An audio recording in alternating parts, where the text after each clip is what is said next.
ഭൈരവിക്കോലം ഏത് കലാരൂപവുമായി ബന്ധപ്പെട്ടിരിക്കുന്നു? Padayani. Previous question, വനിതാ സിവിൽ പോലീസ് ഓഫീസർ 2024 ചോദിച്ച ചോദ്യം.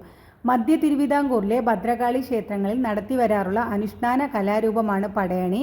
ദാരികനെ വധിച്ചിട്ടും കോപം തീരാത്ത കാളിയെ ശമിപ്പിക്കാൻ ശിവനിർദ്ദേശത്താൽ ഭൂതഗണങ്ങൾ കോലം കെട്ടി തുള്ളിയതിൻ്റെ സ്മരണയാണ് ഈ കലാരൂപമെന്നാണ് ഐതിഹ്യം. പടയണിയുള്ള വിവരം അറിയിച്ചുകൊണ്ടുള്ള കാച്ചിക്കൊട്ടാണ് പ്രധാന ചടങ്ങ്.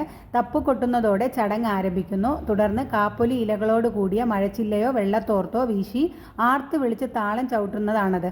തുടർന്ന് കൈമണിയുമായി താളം തുള്ളും. ഇതാണ് താവടി തുള്ളൽ.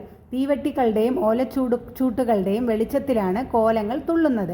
ഗണപതി കോലം, യക്ഷിക്കോലം, പക്ഷിക്കോലം, മാടൻ കോലം, കാലൻ കോലം, മറുതക്കോലം, പിശാചു കോലം, ഭൈരവി കോലം, ഗന്ധർവൻ കോലം തുടങ്ങിയ കോലങ്ങൾ തലയിൽ വെച്ച് തുള്ളും. ഭൈരവിക്കോലം, പടയണി.